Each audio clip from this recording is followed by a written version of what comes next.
So hello' everyone, তুমি যদি এবাৰ এইচএছ 2026 দিবা তেনেহ'লে তোমাৰ বাবে এই ভিডিঅ'টো খুব ইম্পৰ্টেণ্ট হ'বলৈ গৈ আছে। কাৰণ এই ভিডিঅ'টোত আমি এছামিছৰ 20 মাৰ্কছ গ্ৰামাৰৰ ডিছকাছ কৰিম, 100% কমন ডিছকাছ কৰিম। ইয়াৰ তোমালোকে এই কুৱেশ্যনবোৰ চাবাই, পৰীক্ষাৰ আগত এবাৰ হ'লেও চাবাই এছামিছৰ এই কুৱেশ্যনবোৰ। চ' গ্ৰামাৰৰ এই কুৱেশ্যনবোৰ, গ্ৰামাৰত আমাৰ টোটেল মাৰ্কছ থাকে 20 মাৰ্ক, 20 মাৰ্কছ। চ' ইয়াত চোৱা আমাৰ কি কি টপিক আহে। চ' প্ৰথমতে 3 নম্বৰৰ দুটা কুৱেশ্যন আহে, 3 নম্বৰৰ দুটা কুৱেশ্যন আহে, 6 মাৰ্কছ থাকে। তাৰপিছত তোমালোকৰ যিটো প্ৰত্যেক থাকে 1 নম্বৰ 6টা, 1 নম্বৰ 6টা থাকে। চ' ইয়াত 6 6 6 12, আৰু তাৰপিছত তোমালোকৰ আৰু আহে কি জতুৱা ঠাঁচ আহে, জতুৱা ঠাঁচৰ ইয়াত 4 মাৰ্কছ থাকে।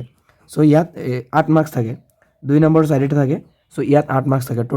টোটেল হৈ গ'ল 20 মাৰ্ক। এতিয়া আমি এইটো 2025 চনৰ কুৱেশ্যন, 2025 চনৰ আমি এইটো ফাইনেলৰ কুৱেশ্যন ইয়াত আমি চাম, আৰু লগতে আমি কমন কুৱেশ্যন ডিছকাছ কৰিম। এইটো চোৱা প্ৰথমতে আমাৰ আহে 3 মাৰ্কছৰ দুটা।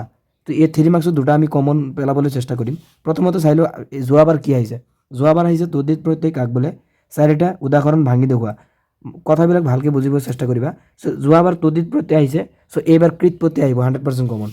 যোৱাবাৰ যদি তদ্ধিত প্ৰত্যয় আহিছে, চ' এইবাৰ তোমালোকৰ কৃত প্ৰত্যয় আহিব। চ' 3 মাৰ্কছৰ দুটা কুৱেশ্যন আহে। চ' 3 মাৰ্কছৰ দুটা কুৱেশ্যন আমি কমন আলোচনা কৰিম, ঠিক আছে। যোৱাবাৰ কি আহিছে এইটো চাইছোঁ আমি, যে প্ৰথমতে চাইছোঁ তদ্ধিত প্ৰত্যয় কাক বোলে 4টা উদাহৰণ দিয়া।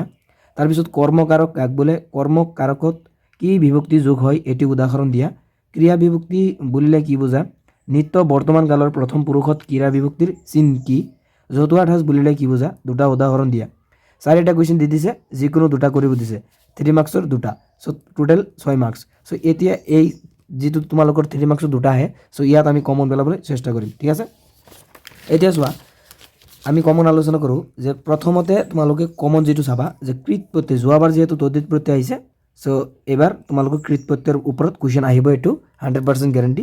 এইকাৰণে তোমালোকে কৃত প্ৰত্যয় টপিকটো তোমালোকে ভালকৈ চাবা, ঠিক আছে। তাৰপিছত বিভক্তি কাক বোলে, অসমীয়া ভাষাত বিভক্তি প্ৰধানতঃ কেই প্ৰকাৰৰ। এইবিলাক 3 মাৰ্কছৰ কুৱেশ্যন হয়। 3 মাৰ্কছৰ মই 7টামান কুৱেশ্যন দিম, ইয়াৰ ভিতৰত যিকোনো দুটা আহিবই, 100% কমন, ঠিক আছে। তো তাৰপিছত তোমালোকে জতুৱা ঠাঁচৰ 2 ধৰণৰ প্ৰয়োগ কি এইটো চাবা। যোৱাবাৰ জতুৱা ঠাঁচ বুলিলে কি বুজা এইটো আহিছে, চ' এইবাৰ বুলিলে কি বুজা এইটো নাহে, 100% কমন। তাৰপিছত এতিয়া প্ৰত্যয় কাক বোলে, পৰ প্ৰত্যয় বা পৰসৰ্গক কি দুটা ভাগত ভাগ কৰিব পাৰি, এই কুৱেশ্যনটো চাবা। তাৰপিছত অসমীয়া ভাষাত সম্বন্ধবাচক বিশেষ্যৰ পিছত যোগ হোৱা পুৰুবাচক বিভক্তিবোৰৰ প্ৰয়োগ দেখুওৱা, এইটো চাবা।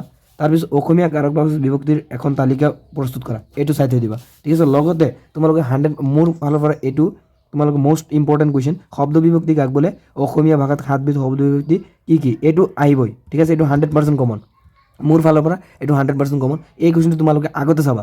ইয়াৰ ভিতৰত এই 7টাৰ ভিতৰত তোমালোকে এই কুৱেশ্যনটো তোমালোকে ফাৰ্ষ্টতে আগতে চাবা, এইটো মোষ্ট কমন কুৱেশ্যন হে।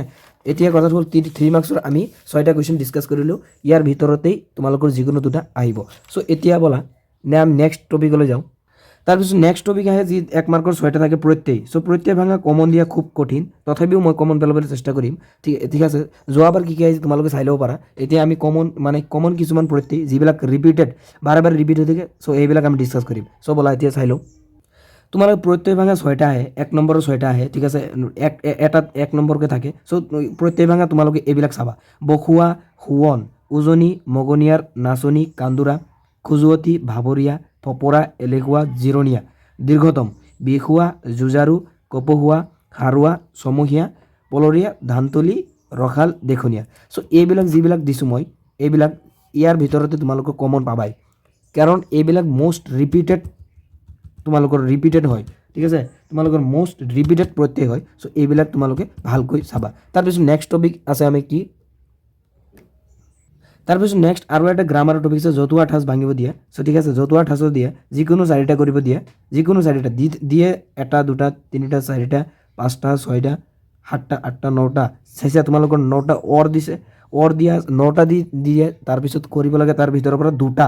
চ' তাৰ মানে বহুত দিয়ে। চ' যিকোনো 4টা কৰিব লাগে, যিকোনো 4টা কৰিব লাগে, 2 মাৰ্কছৰ 4টা থাকে। চ' এতিয়া আমি কমন আলোচনা কৰিম ইয়াৰ।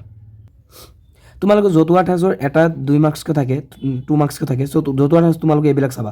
উনেহত বাবলা চাবা, কপাল ফুলা এইটো ইম্পৰ্টেণ্ট আছে, কাণে কাণ মাৰি এইটো মোষ্ট ইম্পৰ্টেণ্ট, গাত ৰঙা, চকু চৰখা এইটো ইম্পৰ্টেণ্ট, মুখ বুজোৱা, হাত লৰ, হাত দীঘল, উৰুলি পোঙা, অজিন পাতকী, চকুৰ ভেকুলী, মাটিৰ মানুহ, চকুৰ মণি, আলাসৰ লাড়ু, পাবত গজা, কাণ বগৰা, সোণৰ খলেং, ঘৰ গুণা, ঘাড়ত বন গোজা, চকুত ধূলিমাৰ, আউল লাগ, নাদৰ ভেকুলী, পেটে ভাতে খা, গুৰ মাৰি সংঘাত পেলোৱা। চ' এইবিলাক তোমালোকে চাবা, ইয়াৰ ভিতৰতে কমন পৰিব, ঠিক আছে।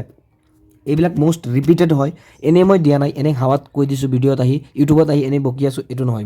মই ইম্পৰ্টেণ্ট তোমালোকৰ প্ৰিভিয়াছ ইয়াৰ কুৱেশ্যন, মই বহুত প্ৰিভিয়াছ ইয়াৰ কুৱেশ্যন এনালাইজ কৰি কোনবোৰ কুৱেশ্যন ইম্পৰ্টেণ্ট হয়, কোনবোৰ বেছি ৰিপিটেড আহিছে, চ' এইবিলাক মই দিছোঁ। চ' তোমালোকে মনত ৰাখিবা, এছামিছৰ ক্ষেত্ৰত হাই ছেকেণ্ডেৰীৰ ক্ষেত্ৰত বিশেষকৈ মষ্ট ৰিপিটেড যিবিলাক আগৰ প্ৰিভিয়াছ ইয়াৰ কুৱেশ্যনবিলাক আছে, সেইবিলাকহে ৰিপিট হয়।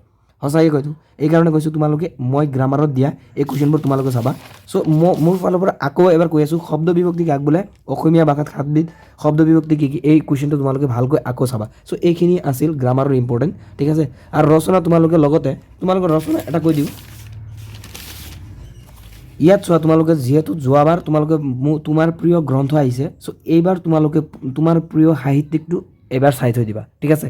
মোৰ ফালৰ পৰা এইটো কমন দিলোঁ যে তোমাৰ প্ৰিয় গ্ৰন্থ যোৱাবাৰ আহিছে, চ' এইবাৰ তোমাৰ প্ৰিয় সাহিত্যিক এই কুৱেশ্যনটো তোমালোকৰ ৰচনাটো ভালকৈ থৈ দিবা, এই 100% কমন হয়। চ' এইখিনি আছিলে আজিৰ ভিডিঅ'টোত। ভিডিঅ' ভাল লাগিলে চেনেল ছাবস্ক্ৰাইব কৰা, থেংকছ ফৰ ৱাচিং।